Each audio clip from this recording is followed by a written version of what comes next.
Well, let's get back to it. London got another kicking today. Did you see this? TripAdvisor, which is a website that people can moan about their holidays on and get their own back at hotels that have done them down. Oh, the chips was disgusting. You know, that sort of thing. I'll give it 1 out of 5. Ritz in Paris, rubbish. They've just done a survey and have come up with the notion that London is awful. We don't know if get a kicking when these things come out. And are we actually that bad? I can't believe it. London has been voted the dirtiest and most expensive city in Europe.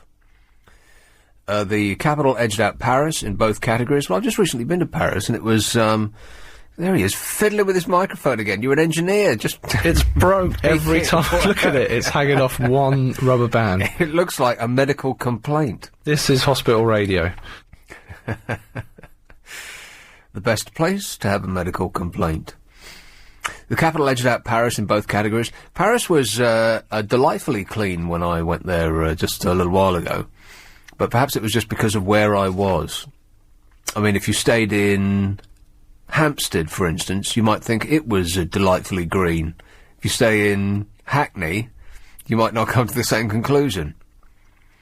The French city voted top for shopping. Paris also had the most unfriendly hosts. Yeah, they got that right. According to a survey of travellers from the TripAdvisor company.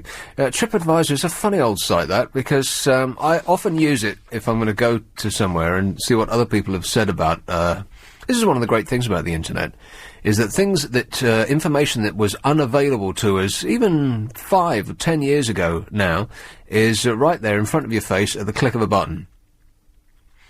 And people stay in hotels, and then they go on this website, and then they moan about it, basically. And the thing is, when it's written down, when a piece of information is written down, it is as though it is the word of God, which is why newspapers are so very, well, what's the word?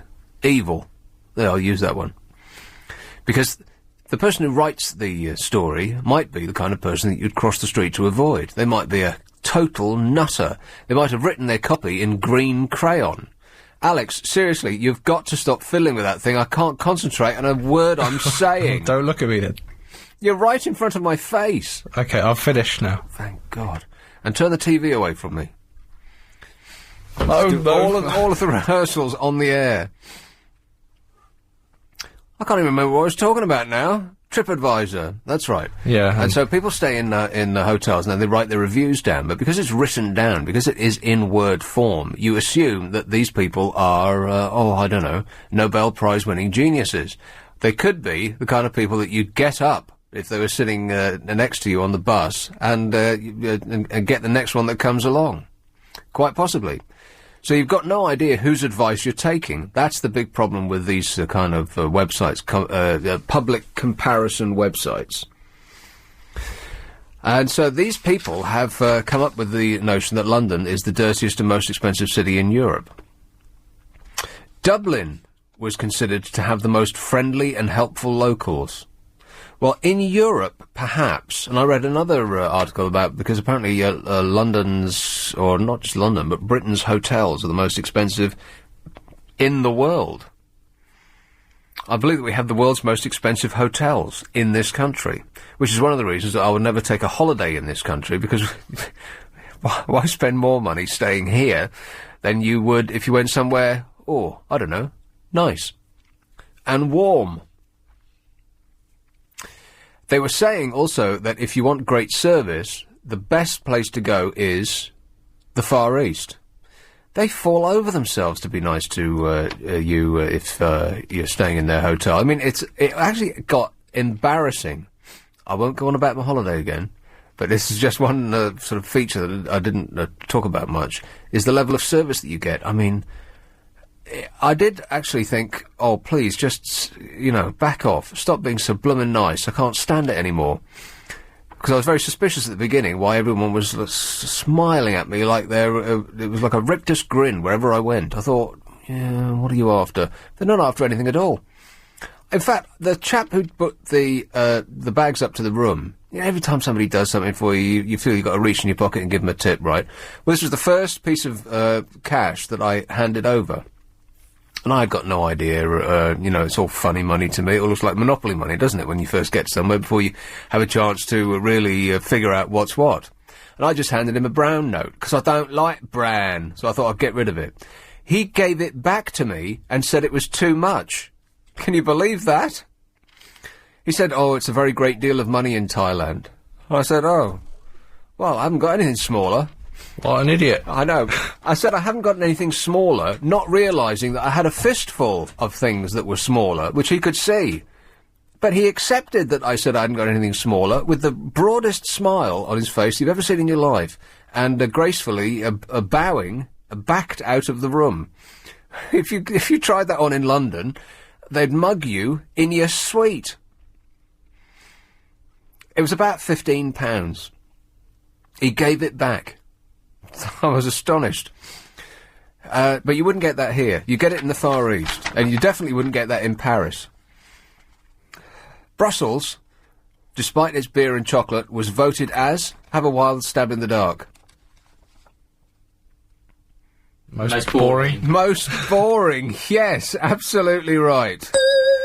Brussels was voted the most boring. They said it as one, in unison, like a choir you are in there. The most boring city, followed by Zurich, Oslo, Warsaw and Zagreb. Obviously they'd never been to Luxembourg, which I think, having spent 6 months there, could top the lot. The cleanest city award went to... Guess which country it's in?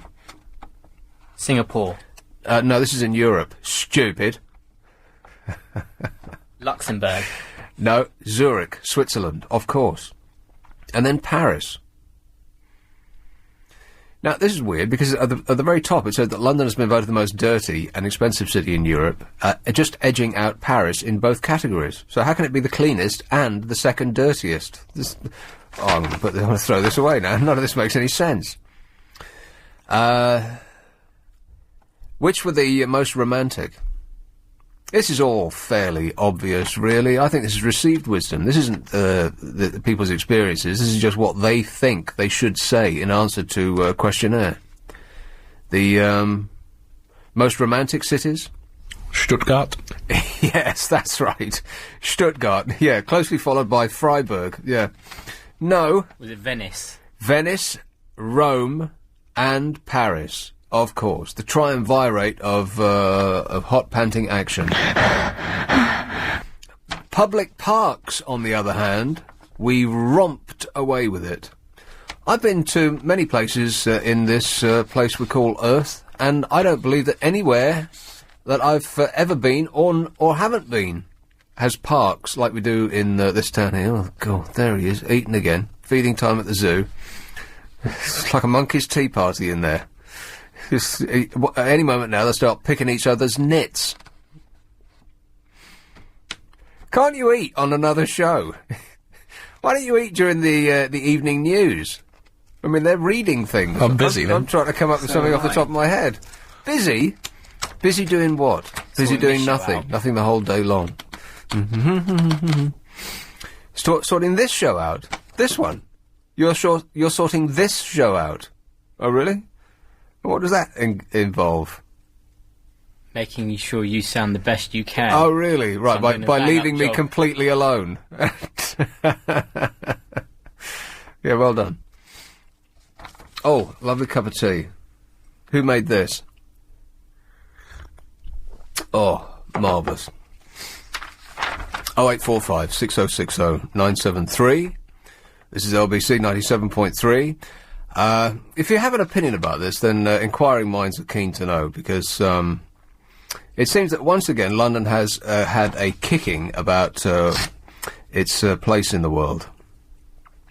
The dirtiest and most expensive city in London. In Europe. All right, well, we might get to that a bit later on. Shall we go a little bit early? Can we do that? Blank faces all round. I do like, yeah. It's 7:43. LBC Travel now with Will Gowing. Thanks very much, Nick. In the city, Cornhill. Absolutely. So we've been analysing in the papers. Budget week is absolutely the worst week to do a show like this, because before the budget, all anybody's talking about is what's he going to say, and after the budget, all anybody's talking about is what he's just said. And the whole thing is just, I can't stand it. And I go through the papers and I picked out so little today, there was just nothing in it. The Telegraph came to my rescue. None of the other papers had anything in them. The Sun had a picture of Sienna Miller, which looks suspiciously staged to me. Here's a tip. Anytime you see a picture of a totally hot babe of whatever stripe at the beach, on a boat, caught unawares, or here I am in my bikini, looking suspiciously tanned and buff, it's not a paparazzi that just happens to have stumbled across them. It's been set up. When they're coming out of a shop on Bond Street and they're laden down and looking fabulous and made up and the hair's totally done, do you think that the paps just happened to be passing the shop outside? No, they've been had a little call from the PR people who said, if you happen to station yourself outside this shop at 3 minutes past, then you get a terrific shot. None of these people allow themselves to be photographed if they can possibly avoid it, unless they look terrific. The preparation that must go into going on holiday from these people must be, they must need a holiday after they do it. So that's what that was all about. And if the picture appears in so many various papers, then it's a smell of rat. But apart from, including that, there was nothing to talk about, except for short man syndrome, which came up in the Daily Telegraph. A poor woman who sat on the loo for 2 years. She was just sitting there, using it as a seat, you understand, to the point that she actually fused with the toilet lid, which is not a happy story. And MySpace are going to be putting ads on their website. That's what I came up with today. There wasn't anything else. Everything else was the budget. Was that woman on the loo just reading a particularly good book? Because I know I can't get up sometimes if I get, a bit engrossed, and you get those red marks on your legs. Really? That's a lovely story. Please, tell me more. So I thought what it might be nice to do is, instead of moaning and whining, which is basically what we've had a large pot of this week about what the government is doing and what Alistair Darling has been doing with the budget, and what Gordon has or has not been doing to your liking, what would you do if you were Prime Minister for the day? Which would include, of course, being a Chancellor, because I don't believe that a single word that Alistair Darling said yesterday wasn't written down for him, or at least okayed by a gorgeous Gordon Brown. I mean, you think he just thought that stuff up and said it out loud? No, of course not. So, if you were Prime Minister for the day, and don't restrict your answer to anything to do with the budget, but you can, throw something in there on that topic if you like. What would you do? Which is along the same sort of lines as if you had a superpower, what would it be? But it's not. It's not quite that far. 0845 6060 973. If you were Prime Minister, what would you do for the day? Anything at all. While you have a think. Short man syndrome. It's said that they're prone to bouts of aggression, showing off and keeping a close eye on their wives or girlfriends at parties. Vertically challenged men may argue that the notion of a short man syndrome is unfair, inaccurate stereotype. However, scientists have now proved that small men do make more jealous husbands and lovers than their taller, more relaxed counterparts. This is in the Telegraph today. The findings could help explain why diminutive males from Napoleon Bonaparte and Benito Mussolini to Tom Cruise and Dudley Moore, who must be thrilled to be in that list, have on occasion been accused of overcompensating for a lack of physical stature. Researchers found men around 5'4" in height were around 50% more likely to fall foul of the green-eyed monster than those measuring 6'6". And we have a little comparison through the glass there, because Alex is about 8 feet tall, and Raj you could fit inside of a matchbox. No offence. Tall and short women also showed more signs of jealousy than those of average height. Professor Abraham, it's Bunk with 2 U's. I've no idea. Bunk? Of the university in Holland, said the findings, where they're all tall, by the way, said the findings on short man syndrome, also known as Napoleon complex, make evolutionary sense, as tall men, medium height women have greater success with the opposite sex. So taller men have previously been shown to get more replies to Lonely Hearts ads, have had more physically attractive partners, have higher wages, and are more likely to have children. Now, I can understand the part about the sexual attraction, because we're still, we're still quite primal. But get higher wages, how does that happen? That implies that they're thought of as more intelligent, taller people. Does that make sense? A series of studies have shown that taller men enjoy a range of advantages. In the 1940s, psychologists found that tall salesmen were more successful than their shorter colleagues, which implies that people like taller people more. University students asked to rate the qualities of men of varying heights said that short men were less mature, less secure, and less capable than tall men. And none of that makes any sense at all. But it is the sort of animalistic characteristics that we still do hang over from our caveman days. The larger you are, the more able you are to protect and kill. And we aren't that different now to how we used to be. In fact, we're so animalistic that it's a surprise, really, that we aren't wandering around smelling each other's bottoms to get to know each other. Awful. Or picking nits out of each other's fur. Hey, Raj, get in here and I'll pick your nits. Don't touch me! I'll kill you! Oh, all right then. So, what would you do if you were Prime Minister for the day? 0845 6060 973. Don't restrict yourself necessarily to matters of this country. It can be anything. Let's assume that you are a very powerful Let's assume you're Tony Blair in his heyday. What would you do if you were a PM for the day? 0845 6060 973. First in, Barnet O'Mirrell. Hello, Nick. I got in too quickly because I haven't gone into the world situation. I've just gone into the country situation. Okay. With Prime Minister for the day. Okay? Mm-hmm. First thing I would do is I would go for the jugular of the useless Barnet Council and get rid of a lot of them. Don't care what party they are, whether they're Labour, Conservative, Lib Dem. I want them all out. Stick them in the stocks. Well, what party are they? At the moment it's Conservative. Right. But this is just the one that are in power at the moment for our council. Useless, so we don't need them. The people would be better running Barnet. They waste our money by the thousands. So that's the first thing I'd do. Okay. Well, hang on a minute. If the Conservatives are equally useless, it doesn't make any sense that no matter who's in, they're all the same, because they surely all have different goals. Okay, I'll rephrase that then. Make them more accountable to the people in the borough that they're meant to represent. Right. I.e., if they're going to spend 250,000 on something and then change their mind, we should know about it before they spend it. Because they did this very recently, and it was a complete waste of time. What were they going to spend it on? Well, they spent it on, I don't know if it's 250,000, but it's a lot of money on altering a road so that a bus lane... You know, if you've got a bus where the bus turns round, okay, they took a bit of the pavement away so you can have a little side slit where the bus can go so the traffic can carry on. So they paid for that to be done, and then they put it back to normal again, and it costs thousands. Right. And I'm paying for that, and my council tax. Yeah, you are, yeah. You know, so get rid of them, they're useless. That's my first thing.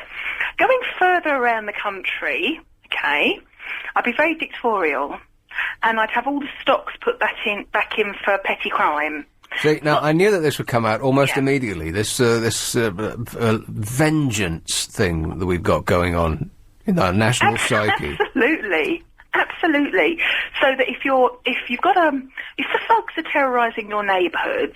Then you can terrorise them right back. No, and the parents are useless and can't control them. Yeah. Grab the parents, stick them in the stocks, and cover them with eggs, water, mud, smelly everything and say, you can't bring up your children, they're terrorising us, here you go. Don't go for the kids, go for the parents. I'm sorry.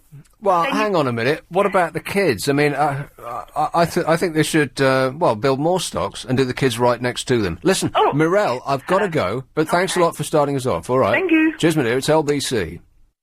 Everything is going extremely well. So James May and Richard Hammond haven't signed up yet for Top Gear. Now, if I was their representative, I would advise them not to sign up to the very last moment in order to squeeze as much money as possible out of the programme. However, unfortunately for them, and they must realise this, and it must depress them on a daily basis when they drive into work, people only want to see Jeremy Clarkson. He's the star of that show. Those other two are just baubles. In fact, he's the one who writes the show, isn't it? They just kind of show up and it looks as though they wing most of it. And I think their parts are more wung than most. Wung. I want you to look that up at the dictionary and see if I'm even close. Yeah, it kind of depresses me when I talk about Jeremy Clarkson, because although he looks about 60, we are the same age almost to the day. And look how bloomin' successful he is. Awful. But anyway, they were taking that show on the road, Top Gear. It is, it has become slightly irritating because they seem to be so very pleased with themselves these days. I mean, I think with great success comes complacency. And so it's less about cars now and more about just three old geezers bashing their gums together. It's like the old Yorkshiremen show, Old Wine, something Old Wine. Last of the Summer Wine. Last of the Summer Wine, yeah. It's Last of the Summer Wine, but faster. And I can't imagine what they would do taking it as a theatre show, not in actual theatres, shortly in sports stadiums where they drive around and, go sideways on fire. That sort of thing. But, okay, well, they'll sign up eventually, but they'll screw as much money as possible out of them, as indeed would you or I. So I'm compiling a list, I suppose, of sorts, the things that people would do if they were Prime Minister of the day. So far, we got sack Barnet Council, and it made a very early appearance on this list. Much as I expect, I won't mention it, but I think that there's another one that's going to be coming up shortly. But the first one which we could put in the vengeance file is bring the stocks back. So 2 on the list so far of things that people would do if they were Prime Minister for the day. In a week in which people are moaning continuously about the Prime Minister and the Chancellor, who are, they might as well be the same person, about what they're doing, what they haven't done, so on and so forth, and moan, but we mustn't grumble. 0845 6060 973. Harrow. Hiya. Bavin. Harrow. Yes, how you doing? Right. Good, thanks. Wung. Where did you get that word from? Huh? Wung. Where did that word, Wung, where did that come from? I don't know. It just sort of appeared to me. I'll tell you what. If I become Prime Minister, I'll make sure that word's in the dictionary. Oh, hang on a minute. I'll pull a few. Just 1 second. Hold the phone. It is a word. Is it? Wung. Oh. Now, did you write this down, or am I hallucinating? Wung is the past tense of wing. What? Hey. It's a fairly common humorous past tense, only used in the phrase to wing it, as far as I know. Oh, well. I can't believe I got that right. You got away with it. You wung it and you got away with it. I know. I don't have any. This is from the World Wide Wait. It's a fairly common humorous past tense, only used in the phrase to wing it, as far as I know. I don't have any formal evidence. This is just from a personal experience going back some 50 years in the American South. Oh, right. Well, I was about 3,000 miles away, but no problem. I wonder if the use of an inappropriate strong past tense for human... Anyway, I got it right. Well, hey. I know. Well, what I would call for was, I would make sure charity begins at home. We have our own fields of war to sort out, rather than go sort other people's backyards out. And the money we save outside, I would give everybody a tax break. So, bring it back in. Nutshell it for us. What are you saying? Give everyone a tax break and stop going to sort other people's backyard out. We've got our own problems here. You mean Sort of- bring the troops home, and with the Yes. money that's been saved, give everybody a fiver? Well, it'll be more than that, A little I bit can more than assure that, you. yeah. And plus, we've got enough people, enough problems in our own place which we can sort out ourselves. Okay, Would all you right. think we're in debt? What do you reckon? I'll write that down. It's third on the list. Thanks very much, Bavin. Cheers. Ta-da. Right, so sack Barnet Council, which seems very specific and perhaps a little unfair. I don't know, I don't live there. Nor do I believe Where is Barnet Council? North London. North, right. Nah, there's no reason to ever go there unless you actually live there, is there? I went to school in the borough. Did you? And how was it for you? You've turned out fairly... Well, exactly. Well, I was going to say, you've turned out fairly... well... But, if I'd written it down, it would appear to be the same sentence. Yeah. Bring the troops home and redistribute the resulting cash windfall to us personally. Pimlico, hello, Bob. Good evening, Nick. How are you? All right, thanks. Okay, may I make a suggestion for Prime Minister for one day? Yes, of course. I'd like to disband the United Kingdom of Great Britain and Northern Ireland and have England Department of France, please. Do you want to explain that? I just like their way of life better. Right. And they, So incorporate England... into France. As a department. If I'd sat here for the next 100 years, I wouldn't have imagined that anybody would have said that. Oh, why not? They're lovely people. Which part of France in particular are you talking about? Well, we're quite northern, so we'd be going into the Nord Department, I should think. And have Lille was the capital. Right. The Nord Depart... Right. You slipped in a bit of French, almost... Yeah, I don't speak French. I only speak German and Dutch, apart from English. Yeah. Okay, incorporate England into France. If you don't mind, please. All right, I'll see if I can do that for you. I've got nothing against the Scots or the Welsh. They want their independence, that's fair enough. I'm half Scottish myself, but... Me too. a Half bit Scottish, half Welsh. It's incredible that I'm actually here. I'm half Scottish and half Essex. Half Essex. Yeah. Essex is around the mouth part, isn't it? Yeah, it's what my I'm mum's guessing. side of the family. All right, thanks a lot, Bob. Cheers. Cheers, Nick. 0845 6060 973. If you were Prime Minister for the day, and don't restrict yourself to what the actual Prime Minister could do. Imagine if you were as popular as Tony Blair. Imagine, as I say, if you were Tony Blair at his peak, who could pretty much get anything done. Actually, on the subject of Tony Blair, I saw a picture. They had this Madame Tussauds rowette at the beginning of the week about whether they did or did not want to do Gordon Brown. The row of this was Tuesday's paper. The row over Gordon Brown's waxwork or lack of it bordered on a farce.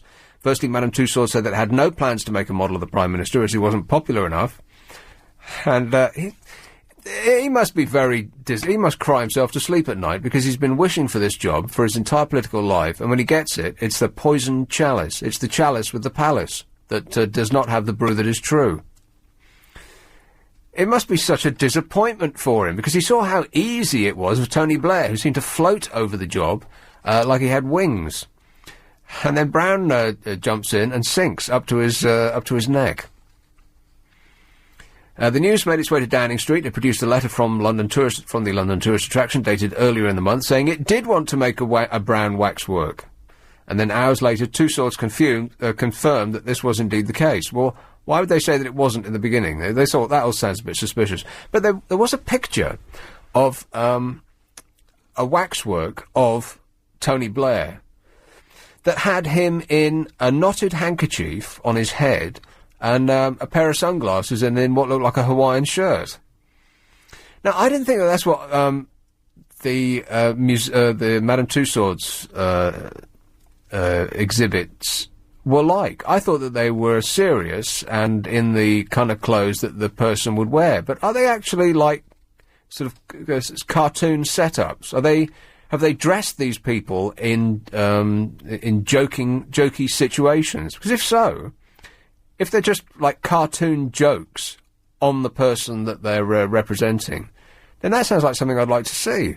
but just mummified versions of the individuals wearing the clothes that you're used to seeing them in situations that you're used to seeing them in. Well, that doesn't sound interesting at all.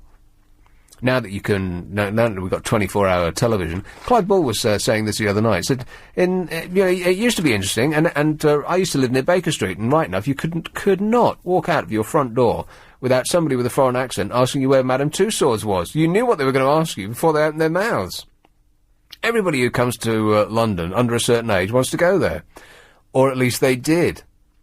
But now that we have, internet access and 24-hour TV and no end of celebrity magazines and paraphernalia, I can't believe that if they're just putting a representation, a literal representation of the people that they're aping, that would be interesting to anybody. But if they're putting them in amusing, laugh-out-loud positions, like, making out that Tony Blair is just one of these constant holiday jockeys, and they put a glass of Pimm's in one hand and a pile of cash in the other, then that would be amusing to me. I'd pay money to go and see that sort of thing.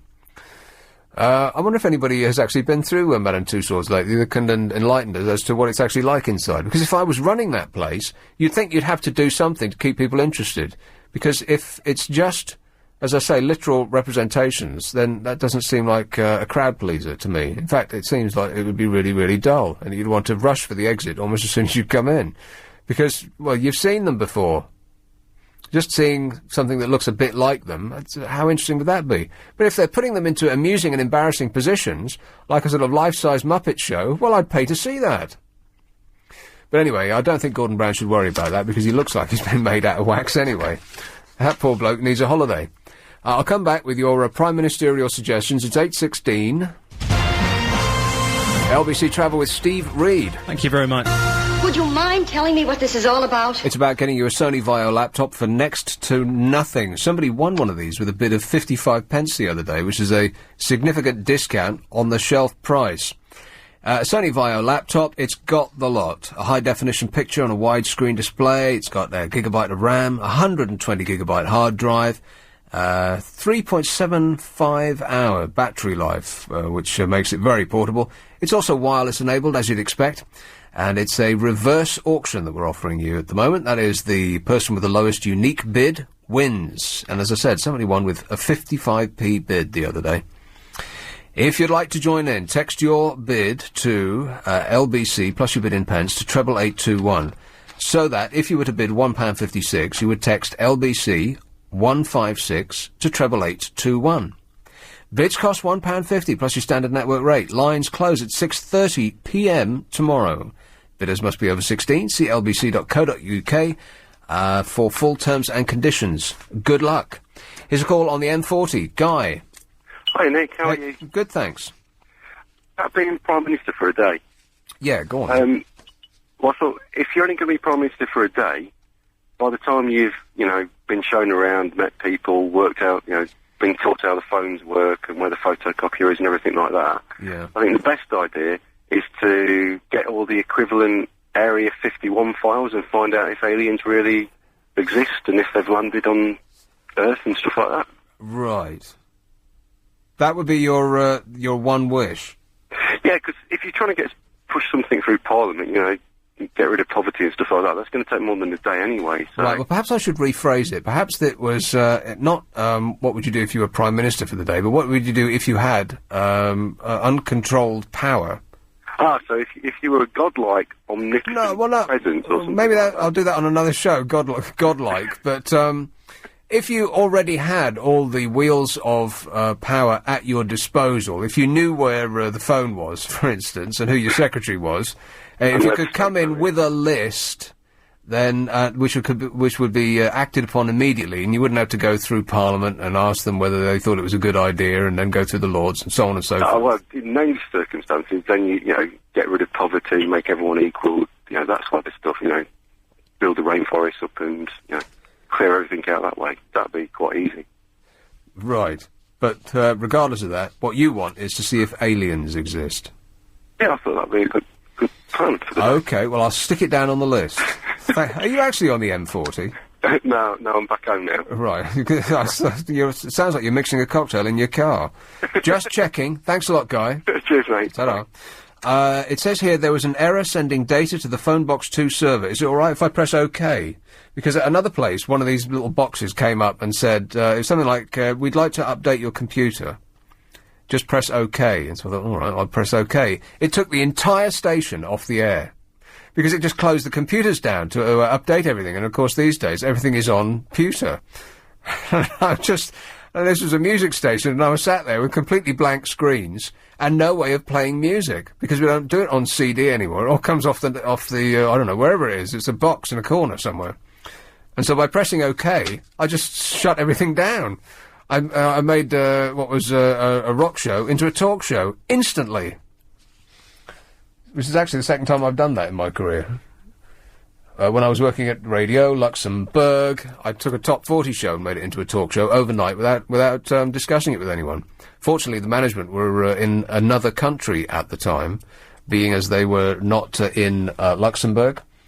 It's given me a lot of options here, much of which I'm just pressing OK to get rid of the thing on the screen. Would you like to take over, Raj? Super. Thanks for joining in. There you go. Because without that, I can't take any calls. Cheers, mate. You've done it again. Make yourself a nice cup of tea, why don't you? Henley. Hello, Tony. Hello, mate. You all right? Yes, good, thanks. Good. This is a compliment. Welcome back, you miserable scrote.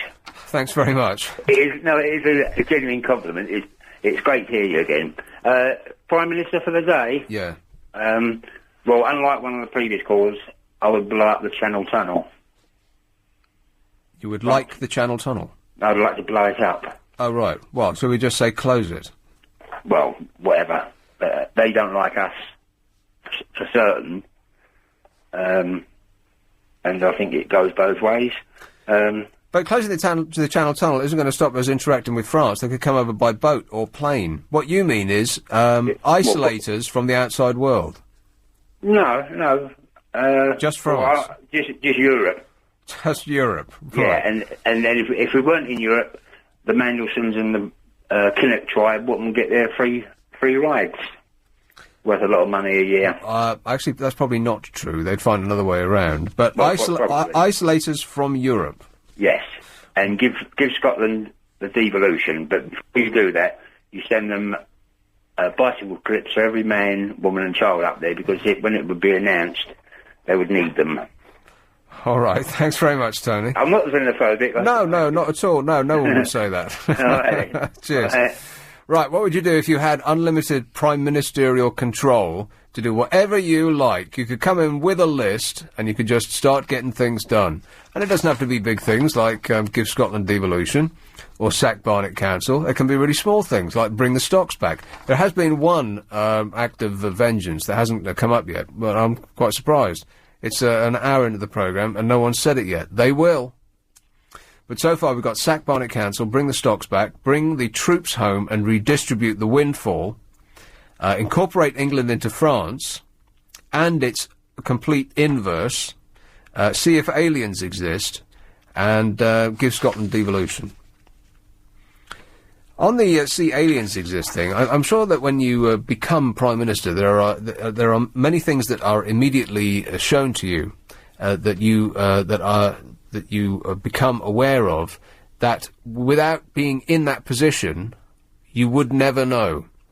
And I'm sure that knowing whether aliens exist is one of those things. I think the other is how much trouble we're in on the as far as violence that has been directed towards us, because we all sort of wander around in a little cloud of perfect ignorance, which is my favourite state of mind. But when you're the PM, suddenly you have to know everything. And I think that, wasn't it Tony Blair who said that he was, fairly unaware of what was actually going on until these men in grey suits and uniforms came in and they had a little meeting, out of which he emerged ashen-faced because all of the problems in the world had just been presented to him on a plate, before which he was skipping along in happy Tony land. hand in hand with Cherie through pretty pink fields of flowers. After it, he was trudging along in a grey morass of misery and despair. So I'm sure that's one of the things that you can expect when you too become Prime Minister for the day. All of these things will become clear.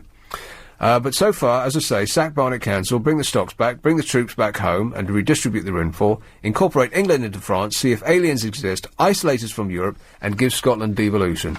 Got any more? It's 0845 6060 973 830. Affirmative. What we're doing, I suppose, is what in an ideal world would would happen to shape government policy, because this is essentially asking people what they want.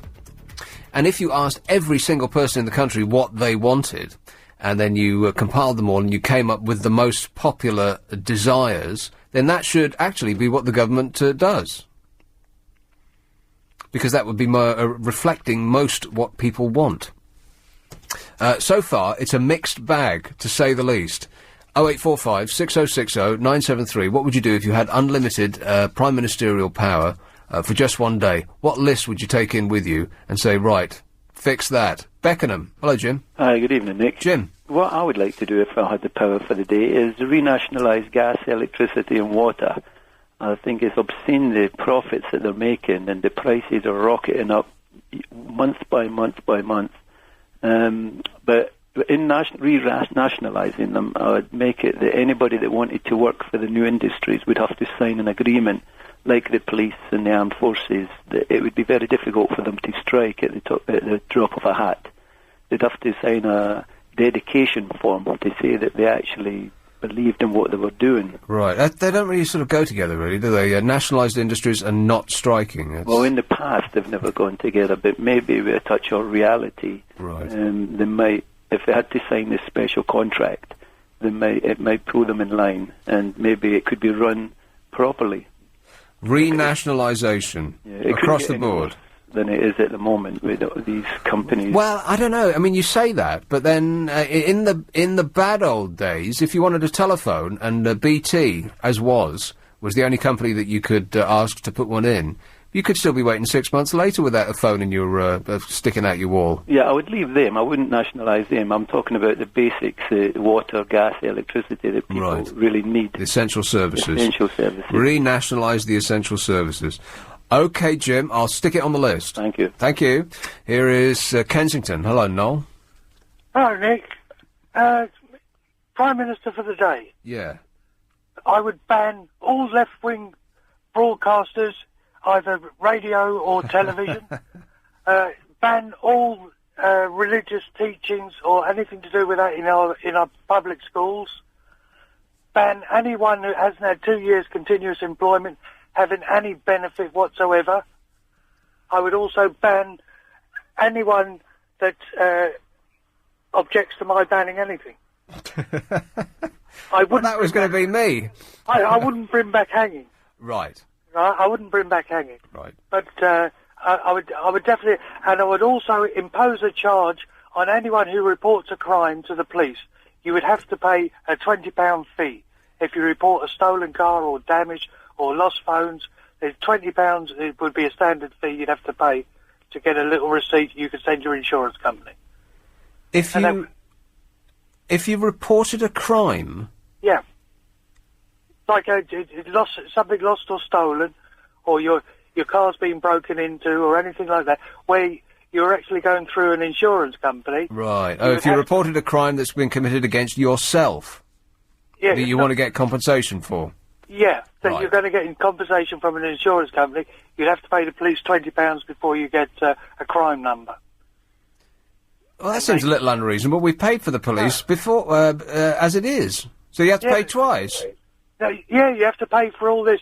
I've lost my phone, or my phone's been stolen, or anything. For Well, 20 quid, one 20 phone quid. call. You won't even speak to a policeman. You'll speak to a secretary who answers the... Well, I don't know what they call them, but they're not actual police persons, are they? They're you'll members... be able to pay over the phone. They'll take credit card details over the well, phone. then no Save it problem. coming down. Okay. But, you That's know, much more attractive. Yeah, just build the country up, put a bit of spirit back in the country, and that's what it'd do it. Right. Well, I'm not sure that's actually true, but I'll put it down anyway. Thanks a lot, Noel. Cheers, Bye. mate. Ta-da. I'm starting to edit now. That's not allowed. Okay, well, it's just such a very long... I couldn't put... pray see that, Raj, in about 3 words. Charge... a fee for a crime number. There you go. That's an extraordinary suggestion. I've never heard the like in my life. I mean, how on earth would a person come up with that? As though that's... And it seemed as though it had been, needling at him for a good long while. All these people phoning up for crime numbers for their stolen sat-navs. Why aren't they paying a fee? Who would think of that? He did. That's who. Good for you, mate. 0845 6060 973. Here is Eltham. Hello, Phil. Hi, Nick. Phil. Good to have you back. Yes, thanks. Yeah, no. I've just switched on, but I think you're talking about something you'd like to do for a day. Well, it's, what if you had unlimited prime ministerial power just to march into Downing Street with a list and say, right, there you go, fix that? Well, go on forever, but I think one of my bugbears is anyone who gets admitted to casualty because they're deliberately drunk too much. Right. Self-inflicted injuries. Drunk, getting smashed. Yeah. And then beyond reason, have to pay £1,000 towards the NHS, ring-fenced. Well, how about the going rate?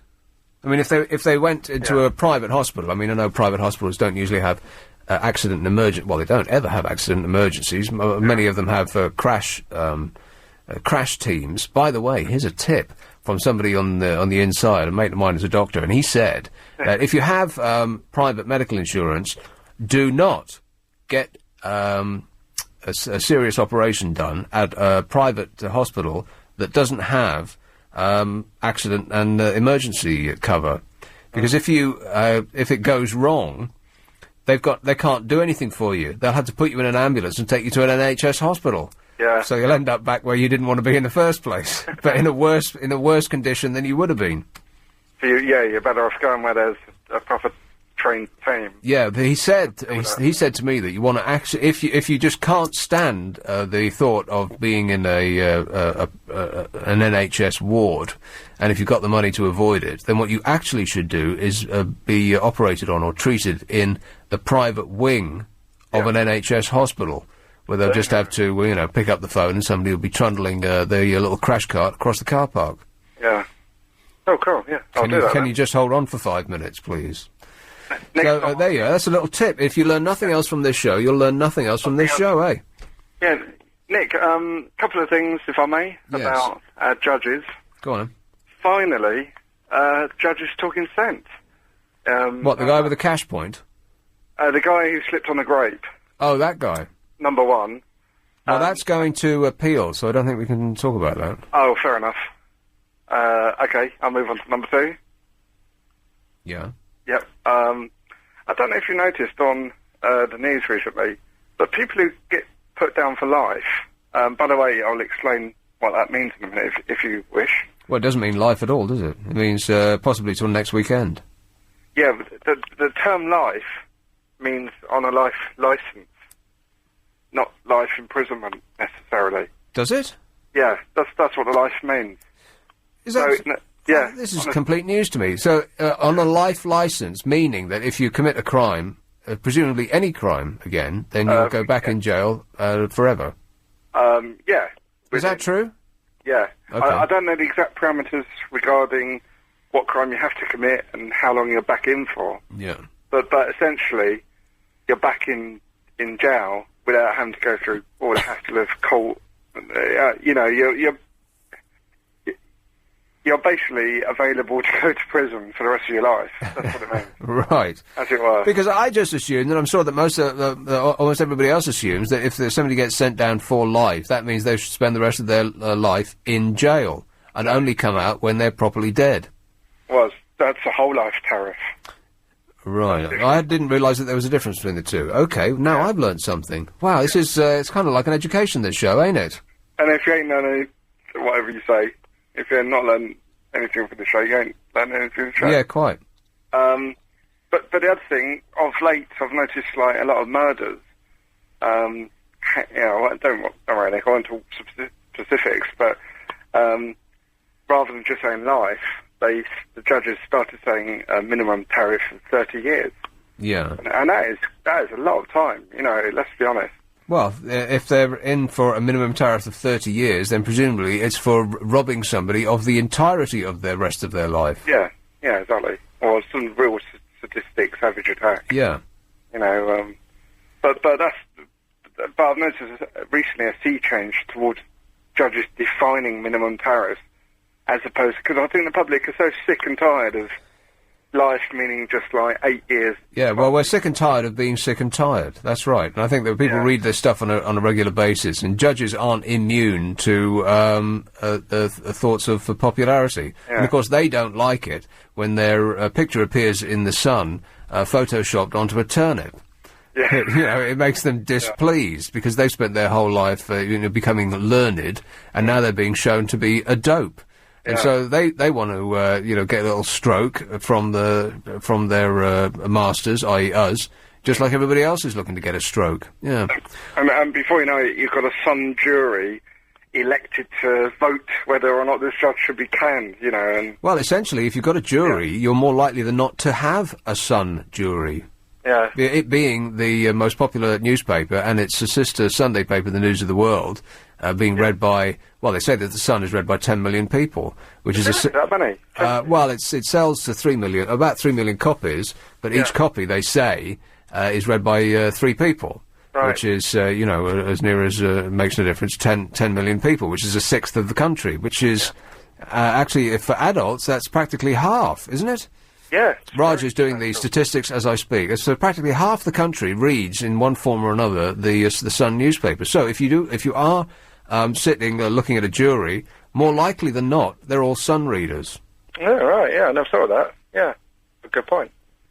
But you'd also have to assume that people of a middle class background are more likely to be able to wiggle their way out of jury service, which narrows it down even more. Back to the Trisha mob, not being... Yeah, exactly. People like me, basically. Anyway, we're straying a little off point. Not that there really is a point to this show, but... By the way, Nick, have you had your tea yet from Alex or Raj? Yeah, I have. I've sampled one from each, and they were both super fantastic. Well done, boys. All right, they're no longer appalling. No, they've, little by little, every day in every way, they're getting better and better. Thanks a lot, Phil. All right, Nick. Cheers, mate. 0845 6060 973 845. LBC Travel with Steve Reed. Thank you very much. Now on the M4... I enjoy working with people. You bet your life I do. 0845 6060 973. What would you do if you had unlimited prime ministerial power, the ability to just walk into number 10 with a list of demands which would be met that very day? Berkshire. Hello, Zoltan. Hi there, Nick. How are you? Good, thanks. Good. I think that if I was Prime Minister, I think the first priority would be to get your car parking space in the studio with lights and a bouncer, I think, so it doesn't get damaged. What, here? Yeah, of course. But this is such a salubrious area. You couldn't imagine damage being done to a car around here, could you? Well, they're the worst places. I'm amazed that it's still there when I walk out at night. You should check the mileage. It's probably done about 400 miles. Oh, well, that's a good point, yeah. Have you ever seen Ferris Bueller's Day Off?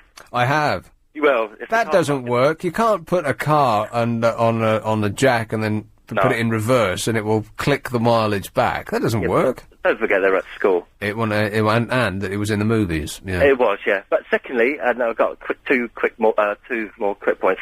I'd make James O'Brien mayor. You know when there's something staring you in the face, you got Nick Ferrari and James O'Brien talking about the next mayor of London. Yeah. James O'Brien. I mean, don't you think? Why James, not Nick? Because he talks about his Porsche too much. He's got a Porsche. He's got a boat. He's got a Mercedes. He's got a Porsche. He's got a 4x4. What hasn't he got? Well, I mean, the amount of times that Nick keeps plugging the garage where he gets it from, he's probably got 2. Really? Yeah, of course. What kind of a boat has he got? I saw Roman Abramovich's supposed new boat in the press just today. It looked like It looked like the mothership from Star Wars. That's right. One half's in the UK and the other bit's in France. It was massive. It was, yeah. £250 million, and he's still not smiling. Absolutely. It's probably the fuel bill that's doing it. Right, so make James O'Brien mayor. Yeah. And probably give you more hours as well. More? Radio. Yeah, you're not on the radio enough. Oh, yeah, right. Only the 7 days. Yeah. All right, thanks a lot. Cheers. Here is Wallington. Hello, Joan. Hello, Nick. Joan. Well, first of all, of course, we have to come out of the European Union.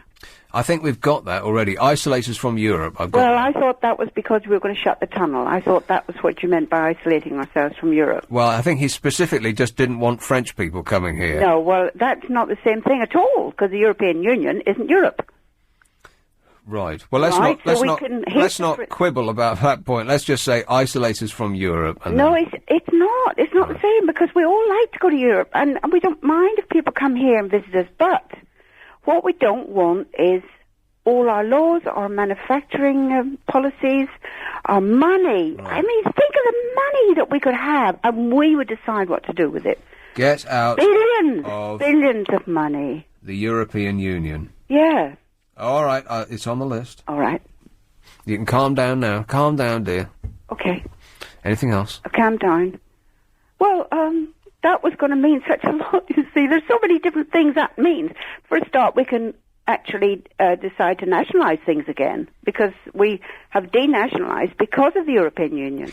Yeah, and this is the second time this has come up, but that can't... Yes, it is. I think we have a rosy, hued vision of what that used to be like. Well, water was a lot cheaper, and there was plenty of it. There's exactly the same amount now as there was then, but, Joan. I mean, they actually built over the reservoirs. They closed down the reservoirs and built over them and made a lot of money by having housing estates. And then they said, oh, well, we don't have enough during the summer when it gets a bit dry. So they're actually going to build another one somewhere because they haven't got enough. I don't know where they're going to find the space to squeeze it in. I don't know. I really don't know. What, for London they're going to build another one? In the south, somewhere in the south, they said, well, yes, they had to agree that closing up, or filling in, rather, a lot of reservoirs wasn't a terribly good idea, because we actually need it in a dry spell. Well, I know I've mentioned this before, but when I flew back over London at night, I've never seen London quite so clear and lit up as I did just on this trip. And the thing that struck me more than anything was that it is like a skin disease that has just spread for as far as the eye can see. It's all orange. There's no part of as soon as you get beneath the clouds, there's no part of the vista that hasn't got lights on it. We cover every inch of land. There's no dark. So where are they going to stick it? They could. No, they can't put it back where it was. But they did say, I mean, they probably didn't mean it, but they did say, yes, we agree, there aren't enough reservoirs, we are going to make another one somewhere. Right. I don't know where. I really don't know where. But maybe they find a little spot in the middle of the country. I mean, once you get out of London, for goodness sake, there's loads of country where nothing's happening. Absolutely, no end of it. Yeah, you're right. I mean, you go along on the way down to the coast and you think, what are they talking about, congestion? Yeah, well, you're quite right there. I mean, if you see a satellite image of this nation, the predominant colour is green. Now, the predominant colour of cities is grey, and so if it's green, there ain't nothing there. No, and there's miles and miles of it. Doing very little. Well, you'd think that they're doing very little. Yeah, I mean, we don't. I guess we do still have an agricultural industry here, but well, that's the other thing, isn't it? Because of the EU, see, our agricultural industry has gone down. Well, people are being paid to do precisely nothing, aren't they? Yes, and they say make it recreational. People in the city, actually, this has been a phenomenon in the property market for quite a few years now. People in the city are going out and buying farmland, to the point that actual farmers can't afford to be farmers anymore because the price of farmland has gone through the roof. Of course, city people don't want to be farmers. They just want a little rural idyll at the weekend. And if, on top of that, they can get a grant of some sort. Exactly, a grant from the EU for doing nothing with their fields, then all the better. Yes, and then, of course, there's the other thing. At the moment, a lot of your tax, your council tax, is actually going into the setting up and the running of assemblies that are not actually in full working order yet, but are going to come into being whether you like it or not. And you're actually paying for that, and you don't want it. You don't want regional assemblies. You want a nice England all of one piece, but you're paying for it. And you're paying for the £1,000 chairs that are making their ample bottoms more comfortable. Yeah. And the lovely big cars that they ride about in, but we mustn't. No, that's right.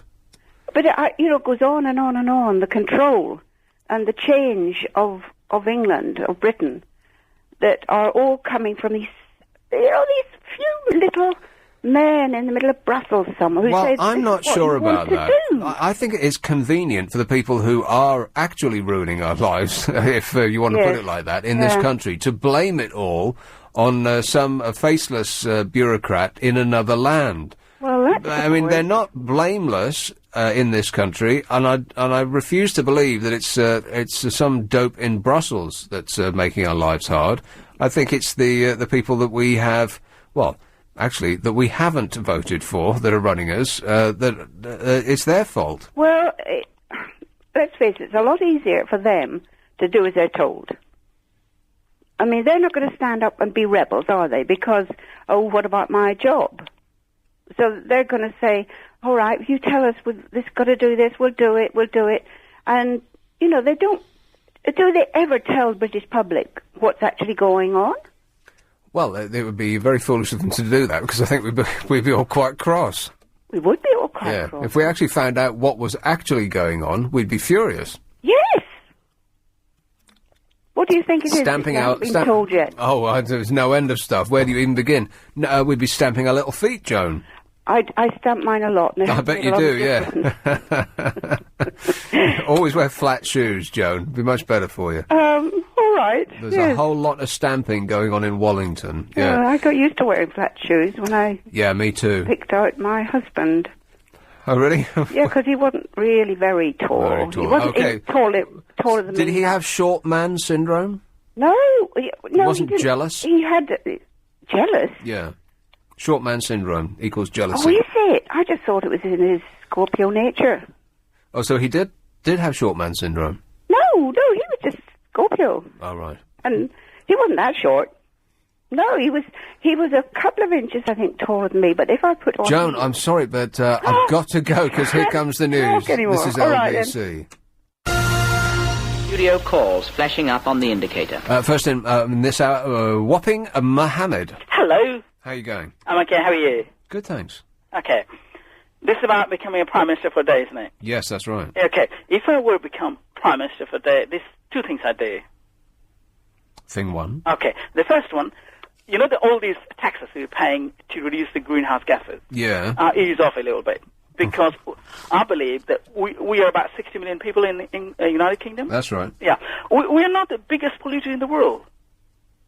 The biggest polluters not even close. Not even close. The biggest polluters are United States, India, and China.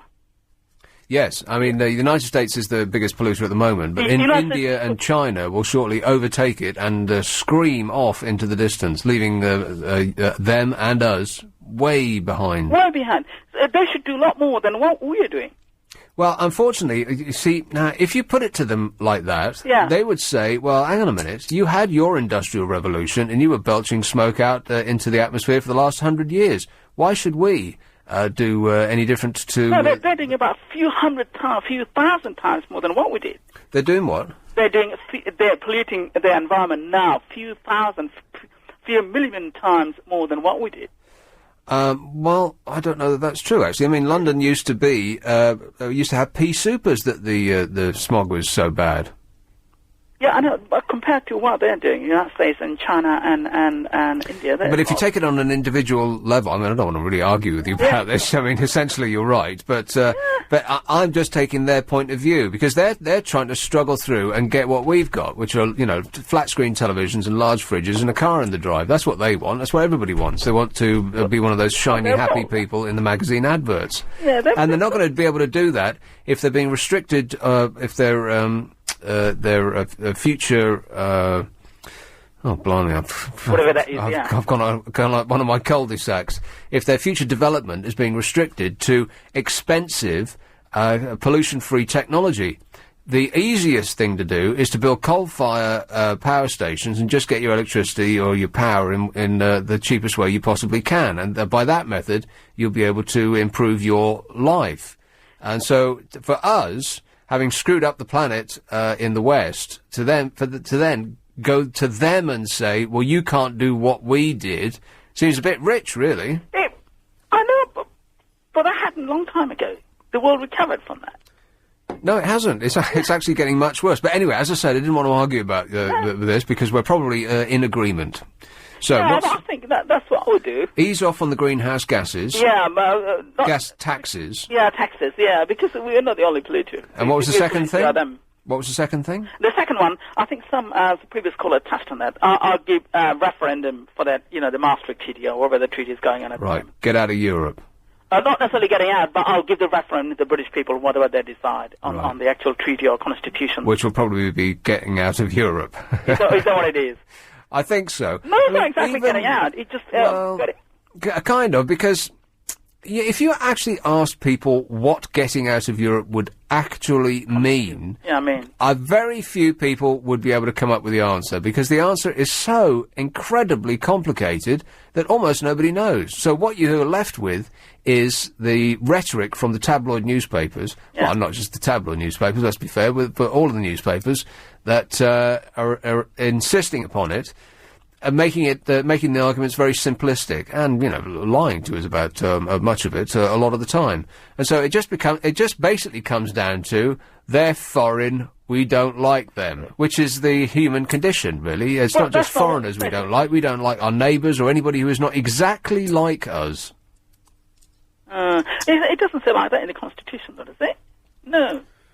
I don't know. I haven't read it. Think so, no. I think there are some... we are the net contributor to the European Union.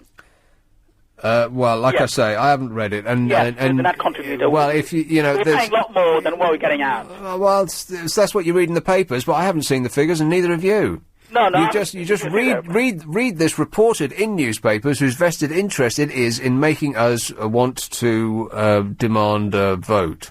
No, and they know that we're not going to get a vote. They know that we're not going to get a vote. But if it becomes like a newspaper campaign, and there's nothing that newspapers like more than a campaign, because it's a no-brainer. If they've got a page free, they'll just stick the same story in that they wrote yesterday, and it won't be a repeat. It will be a campaign. Here, listen, Mohammed, I've written them down. Thanks very much. All right. Thank you very much. 0845 6060 973. If you could walk into number 10 and start ordering people about and give them a list and say, right, there you go, fix that, what would it be? If you could be basically a Prime Minister for the day, what would you do? Here's the list, so, well, I'll take another one and then I'll do a recap. What have you got in your mouth now? Oh, it's just a pen. Peckish, are you? Esurient. Croydon. Hello, Harry. Oh, hello, Nick. How are you? Good, thanks. Yeah, nice to talk to you. First time to talk to you, but what I would do if I was Prime Minister for a day, I would call all the car manufacturers in and see if we can't produce cars that are less pollutant, electric cars and things like that. Well, they can, but look at them. Yeah, but I mean, that's the start, but as you know, it can be done, and we've got a lot of bright, brainy people in the world. I'm sure this problem can be overcome, rather than keep saying to people, you're going to have to pay more for this, you're going to have to... Let's look at how we can sort it out in a proper way, Nick, like producing things that are not going to be carbon. Let's try and do it in a better way than just saying, we're going to put the tax on petrol, we're going to do this and do that. Unfortunately, Harry, electric cars aren't pollution-free, because electricity has to come from somewhere, doesn't it? Yeah. And it'll come from coal-powered coal power stations, or nuclear power, or whatever it might be. It doesn't grow on trees. No, but then we could do things like, I think there's people using cooking oil and things, trying to make other types of products rather than petrol. Maybe find some other way, like hydrogen or something that... Yeah, but all of these things come with their own problems. I was talking about this yesterday. Hydrogen, bioethanol, and what's the other one? It's bioethanol and... Oh, blimey, what's the other one called? Anyway, one of the two. Yeah. One is produced from palm oil, which they have to decimate vast swathes of Malaysia and Indonesia and the Far East, where they can grow palm trees, make it into a monoculture, which will release more CO2 into the air because they're removing a lot of foliage that will suck it out. Yeah. So that's a bad thing. Yeah. And the other one is that you have to. The other one is the name I can't remember. Bioethanol, and there's one other one. Anyway, is made from starch, as in corn and things like that. Which, if they weren't being stuck into cars, would be being stuck into cows, which we eat. So you have to choose between one and the other because we haven't got an infinite amount of space to grow stuff in. So they all come with problems. The other quick point I'd like to make, Nick, if I can, Olympic Games is costing far too much money. Yes. We've got 2 wars going on. If we can bring our troops, let alone that we've lost some, some of our soldiers have died for, which I think is a lost cause. Afghanistan, Russia tried to get in there, they had to come out. It's just an ongoing thing, Nick. It's costing billions of pounds. The war in Iraq is still costing money. We're not solving any issues, really, Nick. We're just making matters worse. So bring the boys back home. Bring the boys back home, but also, Nick, I think we're dealing in things that we're never going to be able to solve. We're just not going to solve Afghanistan. We're not going to solve Iraq. Unfortunately, Nick, it's gone on. It'll go on for many years to come. We've got to pull out now and just say, look, we've tried our best. We've gone in there. We've tried to help. Let's bring our troops home. Let's concentrate on this country, getting this country on its feet. Let's stop wasting billions of pounds on Olympic Games and things that is costing more and more as each month goes on. Let's sort out our finances out. Let's sort out the welfare state. Let's start from scratch again. And let's see how we can sort these problems out. Blimey, you didn't take a breath. You could be a deep-sea diver. Thanks very much, Harry. Sorry. Cheers, mate.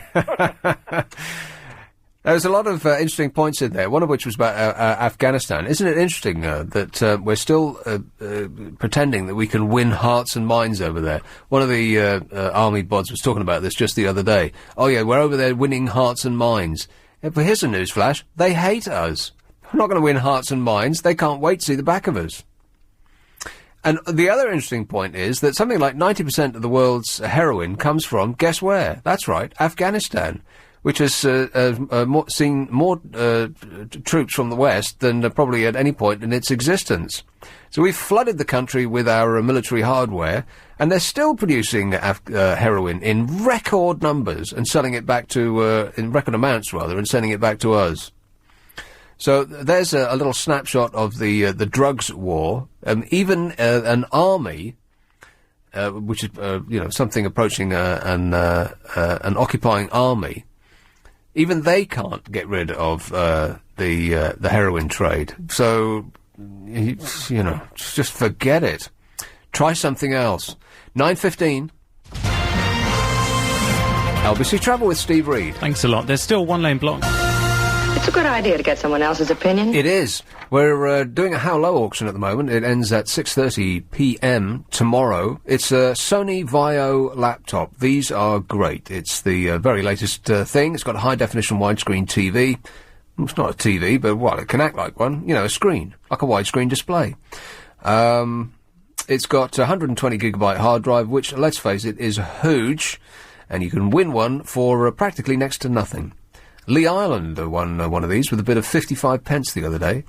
So if you'd like to join in, you can text your bid to 88821. If you're going to bid £1.56, you would text LBC 156 to 88821.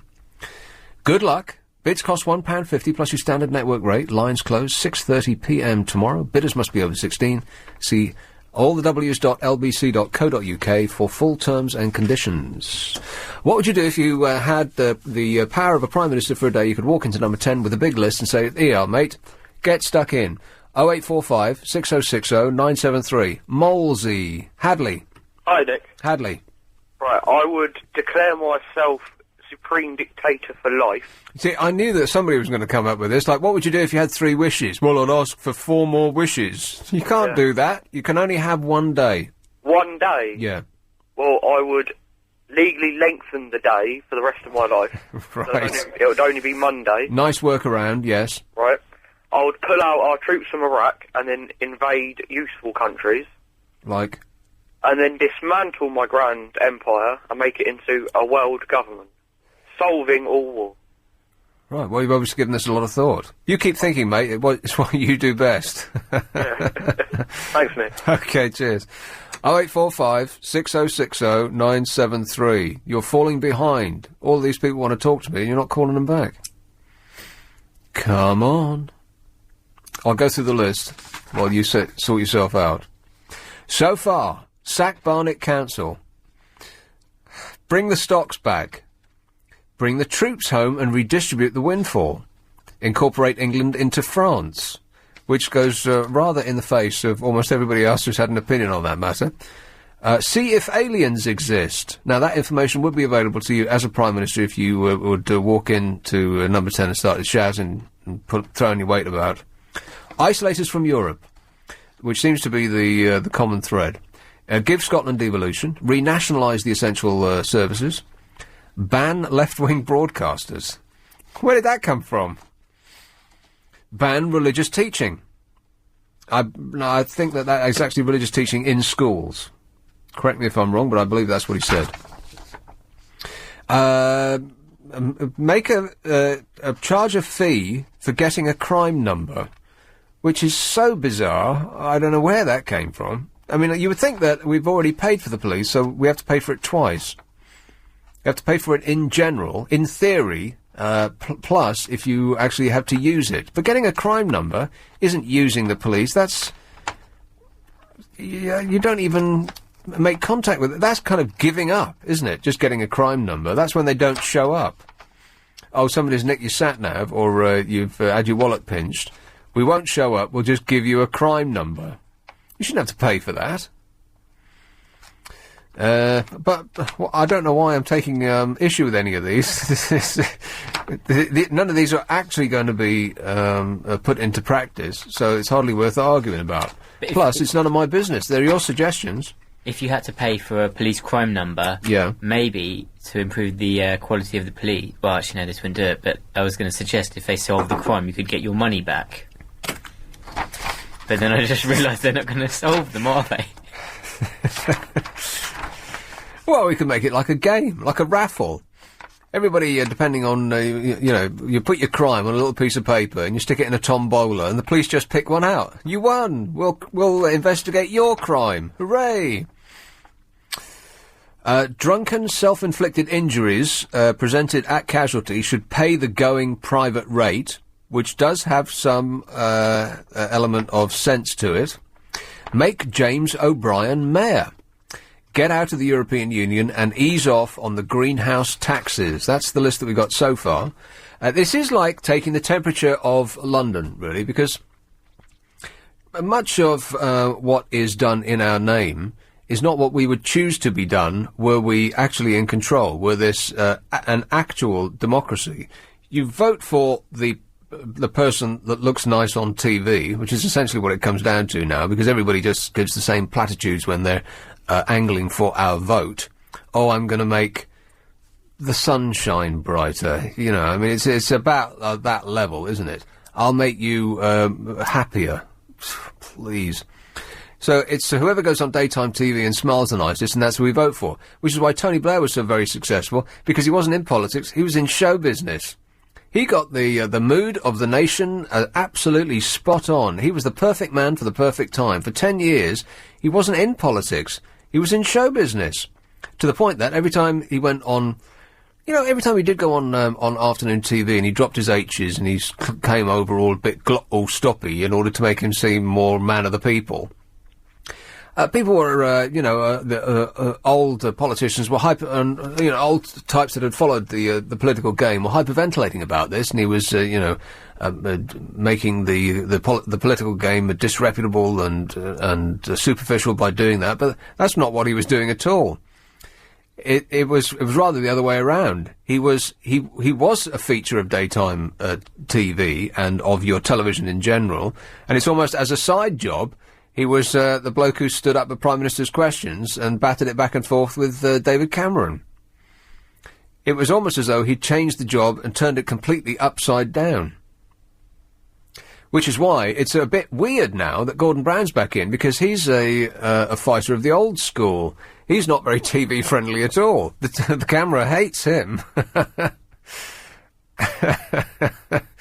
It really does. Every time he comes on TV, it's a bit of a shock.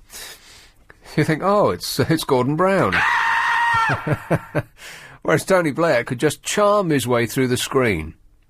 Some people have the ability to do that, which is what makes a great model, for instance. I mean, I, for example, hate having a camera on me. I just can't stand it. Because, you see a picture of me, my mind is screaming while it's being taken. Any picture you ever see of me, unless you catch me unawares, I'm absolutely hating every second of it. But other people, those top modus, they seem to come through the lens, which is the great ability of people who, all those shiny happy people in those shiny happy magazines. They come through the box to you, and that's the same with the people on television as well. The great television naturals actually appear to come through the screen, whereas people like me, who are fearful of being photographed, stop at the screen so that we don't appear to be in your front room. Does that make any sense? Any of that?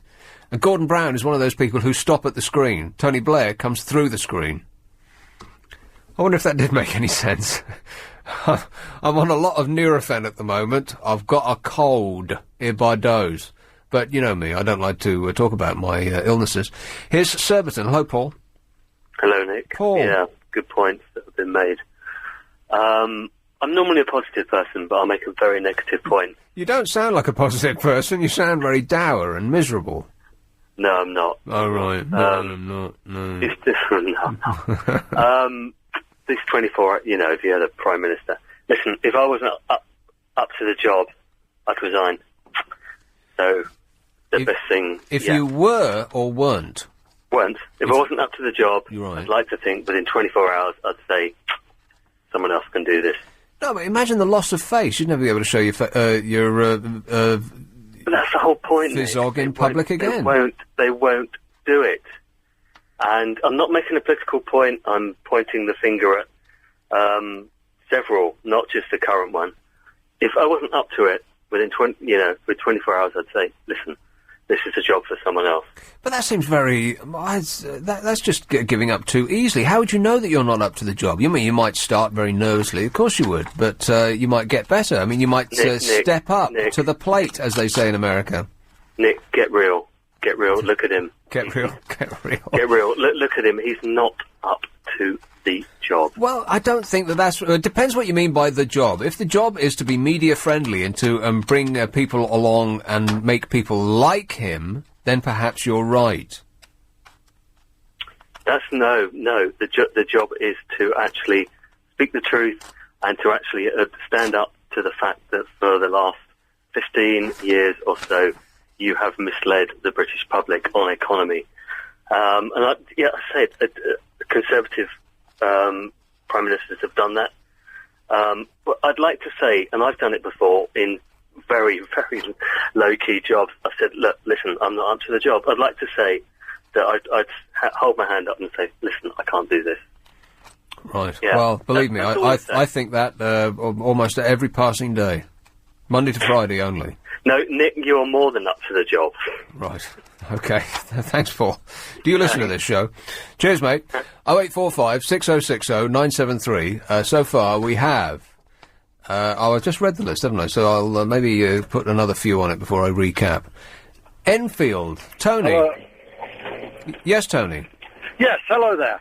Well, if I was Prime Minister for a day, what I would do, I would give full support to pull all the borders down all across Europe, so we have a united Europe. I don't agree with Joan because she comes across as anti-European morning, noon, and night. All right, I have to hurry you.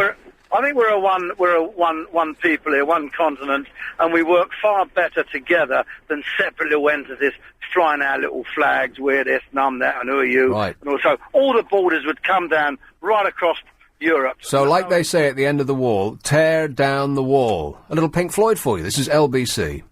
L3. Right, testing the mood of the town really, because these are suggestions that, as I said before, if you took the opinion of every single person in this country, asked them what they would do as Prime Minister, that would actually be a manifesto for the actual Prime Minister. Because if you just collated them all and came out with the most popular, that's actually what the mood of the nation would demand. That kind of makes sense, doesn't it? So this isn't just some sort of trivial nonsense way to waste 2.5 hours. This is holding a mirror up to ourselves. And so far, we've got, there's a lot of suggestions that contradict each other. I think Europe is the one that we're most unsure about. Well, no, that's not quite correct. We're sure about it. It's just that we can't agree. Sack Barnick, and some of them are, vicious and unkind and unpleasant. And there is one that I thought would come out straight away that we still haven't had yet. We will. Sack Barnick Council, bring the stocks back, bring the troops home and redistribute the windfall, incorporate England into France, see if aliens exist, isolate us from Europe, give Scotland devolution, renationalise the essential services, ban left-wing broadcasters, ban religious teaching in schools, charge a fee for a crime number, drunken self-inflicted injuries should pay the going rate at accident and emergencies, make James O'Brien mayor, get out of the European Union, ease off on the greenhouse taxes, and remove the borders in Europe. You see, so Europe features large, but I don't think anybody can agree on it. Hounslow. Hello, James. Oh, hello there. Hi, Nick. James. And that's a terrifying list. This whole idea of democracy is pretty worrying, isn't it? If that's the manifesto that we as the people are, writing for the people. Well, if this is the message that the Prime Minister's getting, then, no wonder he's confused. But, I didn't get one of them. The one after devolve Scotland, what was that one? Renationalise the essential services. And then you had one that I just couldn't make any sense of, but I don't know, maybe I'll note it down for the future. But unfortunately my one isn't going to be as hilarious or spectacular as some of the ones that have been mooted by other callers. But shall I give you the first thing I would do as being Prime Minister for a day? Yeah, go on then. Well, I mean, I think it would have to start off with a part of Britain. It would probably be better for a mayor to do, but what it would be is there'd have to be a body of lawyers that would be created from the public purse. Say, for example, starting off with London, right? And for every ticket that's given for someone, for every ticket, not for speeding, but for every parking ticket, right, for double yellow line, this, that, or the other, every one of those tickets would be challenged in the courts by this body of public lawyers. And I think that would, dramatically reduce the number of tickets being issued, because, I've been in courtrooms where you've had these tickets always that come through, and obviously no one has the time to go and represent themselves in court because everyone's got a job, right? And getting a lawyer is also quite tricky. So these traffic wardens and these, I don't know who are behind giving them out, but whoever the force is giving out these tickets, they think, that they'll go unchallenged and no one will appeal them because most of us don't have the time or the resources. So I think if a public body is set up with, we waste so much money anyway, we can surely, scrap together a bit of money. So it sounds like you're a man who's had a lot of parking tickets. I don't drive yet, actually. Oh, right. I'm just very bitter in general, but, Well, you live in Hounslow. What do you expect? Well, I actually... just one thing. Your news talked about the worst Scottish impressions and accents ever done. Yeah. So I don't actually live in Hounslow, and this is not my real voice, so how's it all going? Because I often moot controversial ideas, so I use different names and different voices in different locations. So does it sound mildly plausible and convincing? I suppose so. Automatically challenge parking tickets. We're going to stick with that? And also I would, as well as doing, I'm pro-Europe but anti-EU, so I would try and bring more democracy into the European Union, so into the Council of Ministers and European Commission. Because I think, transnational links, that's a brilliant thing. But I think having a Council of Ministers and Council of, Commission of Europe with representation, that's not good. But I don't like these rants people go on when they're always saying, Europe, those Europeans, we've been Europeans since the 70s, that's what many of us forget. But, I would, how are you, by the way? I'm very well. Okay. Thanks for that, James. Thank Cheers, you, mate. bye-bye. 0845 6060 973. I think we're going to have to leave Europe alone. Let's just conclude that it's, oh yes it is, and oh no it isn't. I just leave it at that. Because it's like it's 50-50. People, either they do or they don't. And we could talk about that all night long, and we won't get anywhere at all. So we've done Europe, and we'll move on to Twickenham now. Pamela. Oh, hello. I was thinking that as that Olympic building is going to go up in Stratford, isn't it, near over there? Oh, yeah. That way. I was wondering that they could look forward to making that a place afterwards for the military. And they're closing down an awful lot of military hospitals, which are really needed. And also they've got all the, they will have all the things available for these troops that come back who are limbless, need swimming pools and the gyms, and also people around to look after them, because they seem to be very, very short. I know they've closed the one in Portsmouth, Hasler Hospital, because I was born in Portsmouth, and that was the naval hospital. And for goodness sake, I don't know why it was closed, because it had a wonderful view all over the Solent there. But anyway, apart from that, also... Probably because it had a wonderful view over the Solent, and developers have moved in, and now it's executive flatlets, I bet. Yes. Disgusting. But I'll tell That's you actually an excellent idea. Make the Olympic... I tell you what, there was something else. Yeah, go ahead. That these young fellows and girls that leave school, and they haven't got any sort of A-levels or whatever, Yeah. they don't know what to do, they could also, in that area that they're getting, build these technical places where these young people can learn a trade. We're so short of people, carpenters. It's all IT and everything like that, although I know you do need that for carpentry and measuring up and one thing and another, but I think it would be some place, and they could also be somewhere near where these soldiers that are coming back from war that need help, and they can see how the other side of the life is, and it would help them along. I know it's 4 years before that happens, but they could start now doing what they can, because my brother lives in Australia, and when they had the Olympics out there, they had a wonderful place, if you remember. Yeah. And, you know, he said that's hardly used. That's right. Well, derelict. that's often the fate of Olympic venues wherever they're held. Barcelona is almost never used. Australia, you're quite right in saying that they don't use it either. They get built at vast public expense and then padlocked. And no matter how often the government says that, we're going to be ensuring their long-term use, I don't know about you, but I'm thinking, well, you can say it until you're blue in the face, but I just don't believe you. I mean, how much do we need a velodrome? But I think that they'll have such a great space there, and it would be really worth going into anyway. Well, I like that idea. Pamela, thanks very much. Okay. Make the Olympic Village into a services rehabilitation centre. That does sound like a really good idea, because they've got lots of accommodation there as well.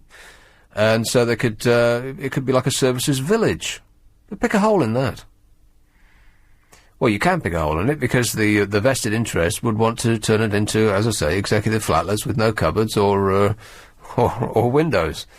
Because that's what they do these days. But, yeah, I like the sound of that. Not that I'm in a position to tick or cross any of these suggestions. I am merely a go-between, a cipher. I am your servant. Romford. Hello, Alistair. Hi, Nick. Alistair. Yeah, I was just going to comment on the idea of sort of paying the police for what we've already paid for. Yeah. It didn't come as such a crazy idea, because I spent some time in the States on a short-term contract, and very soon after I'd moved into the apartment, I got a call from the local police suggesting fairly strongly that I ought to contribute to their benevolent fund. Really? Oh, yeah. Did they make you an offer you couldn't refuse? Well, almost. I did some negotiation, and they got a bit sniffy that I wasn't going to pay the $40 that I would normally pay per year, because I was only going to be there for a few months. Well, so, hang on a minute. So whereabouts was this? It was in Michigan. Michigan? Yeah. Right, that's a fairly industrial, working-class, blue-collar place, isn't it? Yeah. Michigan, right. They make sort of cars and tyres and so on there, right? Records, Motown, that sort of thing as well. Oh, right, okay. And you moved into this place, and the police called you up, presumably to say that if you want protection, then you've got to pay us money. Well, they didn't exactly say that. What a racket. they said you get a sticker for your door if it's got a glass pane on it. Yeah. And a sticker for your car as well. Right, what, to deflect bullets? Well, you know. I don't know. That's what you get for $40? Yeah, well, I said I was only going to pay 20 because I was only going to be planning to be there for 6 months. Really? That's very brave of you. Well, they didn't sound happy, and of course they knew where I lived. Well, yes. So, there you go. So, no, it's not such a bad idea, because I think, I mean, the insurance companies demand that you get some crime number and so forth. Yeah. So a lot of the police's time is taken up booking these numbers for probably stuff that people would never report anyway, you know? So, right. Yeah. Well, they wouldn't report them because they don't assume that the police would be able to do anything about it. Absolutely, yeah. Huh. I mean, I'm stunned by that the police would actually call you up and, well, it's like dealing with the mafia. Well, I wouldn't say that over an open line. Well, I just did it for you. Yeah, thank you. All right, thanks very much, Alistair. All right, cheers. Bye. I've never heard anything like that in my life. So, the police force, which you pay for with your taxes, is calling you up and extorting money with menaces. I'm stunned. Yeah, I used to get that for the fire department as well when I lived there. Really? Yeah. And you feel like if you don't, you're obligated. Yeah, well, if you really. don't pay, then you'll be able to light your fags on your burning house. Exactly. They'll just drive past. Yeah. Huh. Sorry, mate, my sat-nav's not working. Well, but my building's on fire. Couldn't you see that? Oh, no. 9:44. LBC Travel with Steve Reed. Thank you. Come on, we're running late! Yes, we sure are. We're compiling a list of what you would do if you could walk into number 10 and started throwing your weight around. Brixton. Hello, Dave. Hello there. Dave. Yes, first of all, I do away with the title of Member of Parliament, a Right Honourable Member of Parliament. What, the honourable part? Well, both Member of Parliament and the Honourable bit. They've been known as servants of the people. Right. Okay. Quite like that, yes. It wouldn't make any difference, mind. No, but it would just put it would make us feel better, yeah. It would be a constant reminder. And secondly, any proposals that were put forward, they'd have to outline in writing their advantage and disadvantages, and if they succeeded, they would be rewarded, and if they failed, they would be punished. If they failed what? They would be punished. No, if they failed doing what?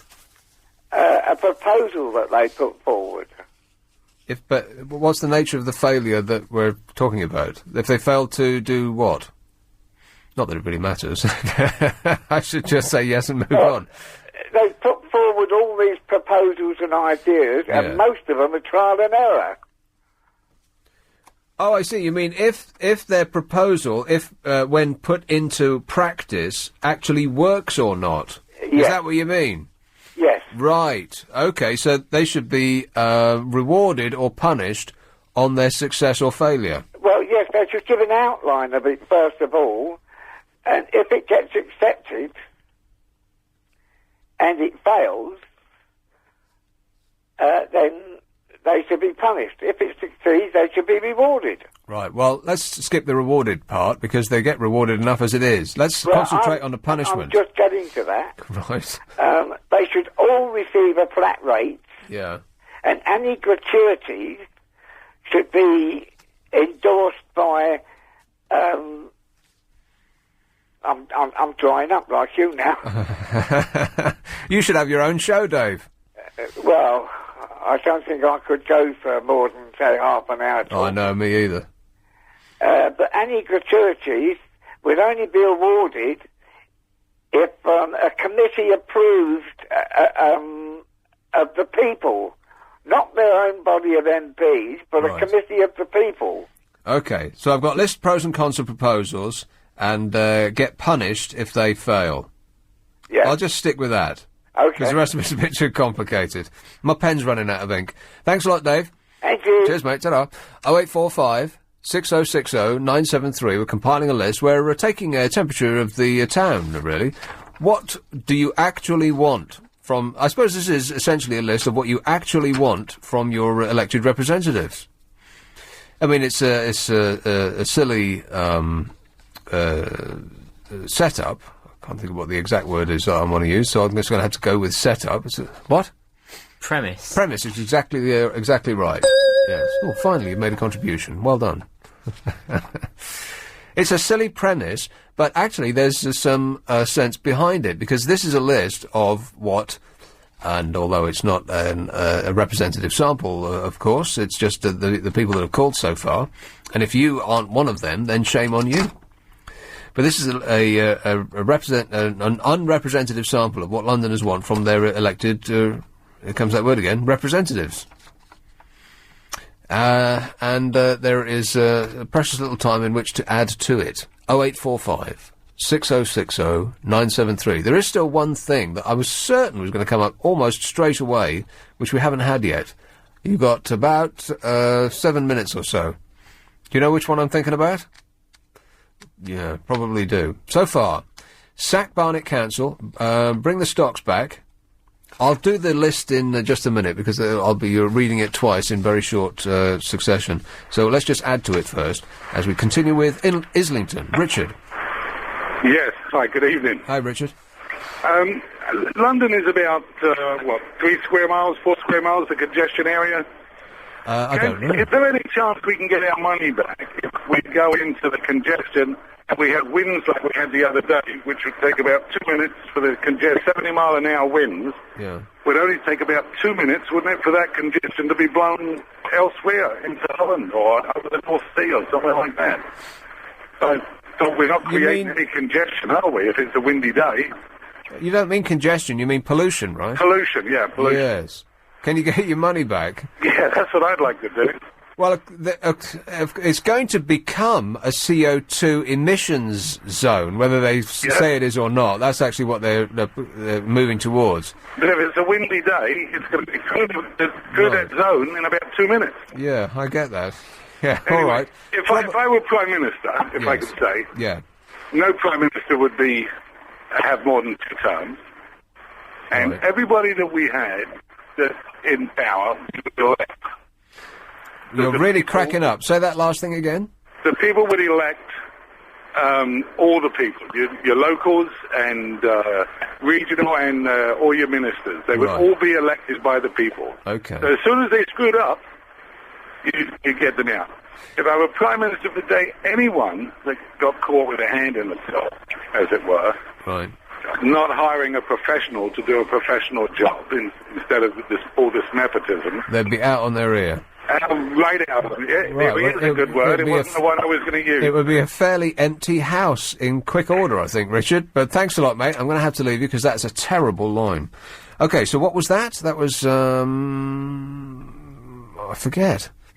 I've only just spoken to the bloke. I can't remember what he said. Isn't that awful? Not paying attention to my own little show. He said, help me out here, Raj. What did he say?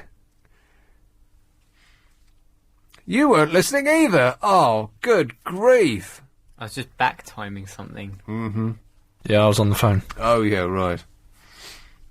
The show's going on. It's like a train without a driver. It's carrying on regardless. No one's actually on it. In it. No, come on, pay attention. He said, I don't know. It'll come to me in a minute. It's Kingsbury. Hello, Lorraine. Yeah, hi, Nick. I hope you're going to listen to me and remember. I'm paying attention with all of my ears. Right. I was just thinking, if I was Prime Minister, I would make sure that anybody coming to this country had sort of orientation. Because when I went to live in Saudi Arabia, I had 10 days of orientation into their laws and their rules and their regulations and everything. Yeah. And I respected them. You know, I chose to go and live there. And I think that people coming here now don't respect our laws. I think they should be taught that, you know, things about driving, especially the laws of the road. I don't think they have to take a driving test. I may be wrong, but I don't think they know how to give way at a roundabout. I think. Well, they fit right in then, don't they? They disrespect our laws and they don't know how to drive. No, exactly. They're perfect British citizens. And they put out their rubbish in, you know, drop it anywhere they like. And yeah, just like we do, yeah. Queuing? No, not like we do. That's true. Oh, come on. We're crazy drivers. And spitting and dropping litter, and yeah, that's us, that is. But I think that we're learning that from foreigners. Oh, get lost, Lorraine. No. I definitely think that's true. I mean, I'm quite old, and when I remember my youth, we respected this land. Right. Well, that's different. That's it was almost like we were different people in the old days. But it's not that we've learnt bad tricks from foreigners. It's we've become different people. I don't think so. Well, I do think so. So there we differ. Well, I think that... mass immigration is a relatively recent phenomenon. Yeah. And I think the type of immigration that you're talking about is a very recent phenomenon. And the sort of behaviour that you're describing has been endemic in this country for many decades. We haven't learnt it from other people. We've just become less... British, is that right? Well, I expect it is, but I don't remember. Before I went to Saudi Arabia, and that was in 1985, I don't remember anybody throwing rubbish in the street. I don't remember anybody... I mean, the road always has been a problem. Obviously, driving, there are some good drivers and some bad drivers, but I don't remember it being so appalling as it is now. Well, how old... it's a rude question. How old are you, Lorraine? I'm in my 50s. 50s, right. Well, you're not too far away from me, and I can remember the streets strewn with litter. Maybe that was in the times of the RRA, when there was no rubbish bins. Well, it didn't help, of course. No. Lorraine, thanks a lot. I've got to go. Okay. Cheers, my dear. Here's my list. Sack Barnet Council, bring the stocks back, bring the troops home and redistribute the windfall, incorporate England into France, see if aliens exist, isolate us from Europe, give Scotland devolution, renationalise essential services, ban left-wing broadcasters, ban religious teaching in schools, pay a fee for a crime number, drunken self-inflicted injuries should pay the going rate, make James O'Brien mayor, get out of the European Union, ease off on greenhouse taxes, remove the borders of Europe, automatically challenge parking tickets, make the Olympic Village into a services rehabilitation centre, call MPs servants of the people, list the pros and cons of proposals, and get punished if they fail, and orientation for immigrants. What you got? We talked about London being a dirty city. You've got a very short amount of time. Shall I just pick out the good ones then? Go on then. Short man syndrome, 2-year toilet sit. Oh, caveman that you had to end on. Isn't that awful? Here's Clive Ball. LBC.